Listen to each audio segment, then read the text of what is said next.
আসসালামু আলাইকুম। আজকে আমি চলে এসেছি আরেকটি রান্না নিয়ে। রান্না করব আজকে ঝিঙে ফুলুরি। তার জন্য এখানে আমি নিয়েছি ফুলুরি বেশ কিছুটা, আর নিয়েছি এখানে 500 গ্রাম ঝিঙে। ভীষণই ভালো লাগে গরমের দিনে, বিশেষ করে এই ঝিঙে ফুলুরিটা ভীষণই ভালো লাগে খেতে। ঝিঙে ফুলুরি যদি রান্না করেন, আর এক পিস লেবু আর ডাল, আর আপনার কিচ্ছু লাগবে না। ভীষণ পছন্দ আমাদের বাড়ির সবার এই গ্রীষ্মকালে ঝিঙে ফুলুরিটা। তো ভাবলাম আপনার সঙ্গে শেয়ার করা যাক আজকে আমার এই রেসিপিটা। তাহলে সর্বপ্রথমে আমি করব কি, এই ঝিঙেটাকে ভালোভাবে চোকাগুলো ছাড়িয়ে টুকরো টুকরো করে প্রথমে কেটে নেব।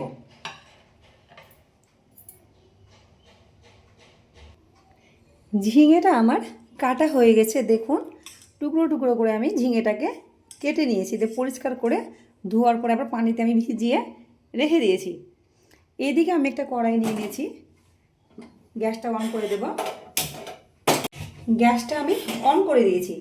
এইবার সেই ধুয়ে রাখা ঝিঙেটা দিয়ে দিলাম। পরে যে ফুলুরিগুলো আমি নিয়েছি এগুলোকেও আমি দিয়ে দেবো, তবে ভাঙবো না, গোটা গোটায় কিন্তু দিয়ে দিব, সেদ্ধ হয়ে যাবে খুব ভালোভাবে। একদম কোনো দরকার নেই ভেঙে দেওয়ার। দেওয়া হয়ে গেছে। এইবার এর মধ্যে দিয়ে দিলাম আন্দাজ করে আমার স্বাদ মতো লবণ, আর দেব হাফ চামচ মতো হলুদের গুঁড়ো। আর এটা ঝিঙেটা সেদ্ধ হওয়ার জন্য আমি এখানে দিব, আমি এখানে 1 গ্লাস পানি নিয়েছি, তবে সম্পূর্ণ লাগবে না, আমি হাফ গ্লাস পানিটা এখানে দেব, যেহেতু ঝিঙে থেকেও কিন্তু অনেকটা বেশ পানি বের হবে। হাফ গ্লাস মতো পানি আমি দিয়ে দিলাম। ভালোভাবে একটু নাড়াচাড়া করব, দিয়ে ঢাকা দিয়ে আমি মিডিয়াম ফ্লেমে 5 মিনিট মতো আমি এটাকে সেদ্ধ করব। 5 থেকে 6 মিনিট, তার মধ্যে এই দুটো কিন্তু খুব তাড়াতাড়ি সেদ্ধ হয়ে যাবে, যেহেতু ঝিঙে কিন্তু খুব তাড়াতাড়ি সেদ্ধ হয়। তাহলে আমি এখন ঢাকা দিয়ে দিব। ফিরে আসছি আমি 6 মিনিট পরে। 5 মিনিট পরে আমি ফিরে এলাম, ঢাকাটা তুললাম। দেখুন কত সুন্দর হয়ে কিন্তু সেদ্ধ হয়ে গেছে, আপনারা দেখে কিন্তু বুঝতে পারছেন। এই যে, তাহলে গ্যাসের ফ্লেমটা আমি অফ করে দিলাম। একটা বাটির মধ্যে প্রথমে আমি এটাকে ঢেলে নেব, দিয়ে আবার এই কড়াই আমি ফোড়ন দেবো। আবার কড়াইটা পরিষ্কার করে আমি গ্যাসের চুলায় চাপিয়ে দিয়েছি। এবার আমি দিয়ে দিব সরষের তেল, 2-3 চামচ মতো সরষের তেল দিলাম। এতে দিয়ে দেবো ফোড়নের জন্য কালো জিরে। এখানে আমি দিয়ে দেবো 1 মুঠো পেঁয়াজ কুচি, আর তার সঙ্গে 3-4টে কাঁচা লঙ্কা কুচি। যে যেমন ঝাল খেতে পছন্দ করেন সেই হিসেবে আপনারা অবশ্যই কিন্তু লঙ্কাটা দেবেন। আমি সেরকম ঝাল খাই না বলে লঙ্কাটা অল্প করে দিয়েছি। আর বেশি বেরেস্তাটা আমাকে ভীষণ ভালো লাগে, যে কোনো জিনিসে, সবজিতে বলুন মাছ মাংসে বলুন, একটু বেশি পেঁয়াজটা ভালো লাগে খেতে, তার জন্য একটু বেশি করে পেঁয়াজটা দিয়েছি। এইবারে পেঁয়াজটাকে আমি হালকা ব্রাউন করে ভেজে নেব। প্রথমে বেরেস্তাটা হালকা ব্রাউন করে করা হয়ে গেছে।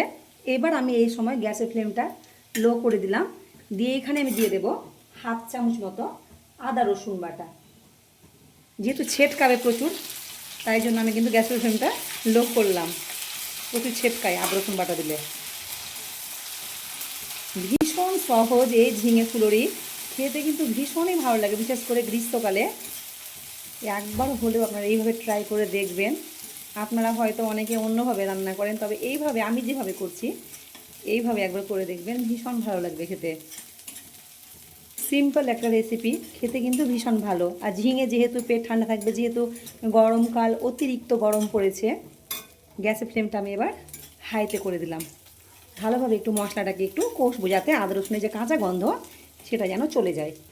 মশলাটা ভালোভাবে কষানো হয়ে গেছে।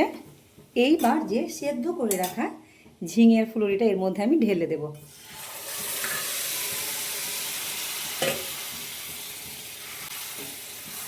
আর খুবই কম সময়ের মধ্যে কিন্তু এই ঝিঙে ফুলুরিটা মানে রান্নাটা হয়ে যায়, কিন্তু খুবই কম সময়ের মধ্যে।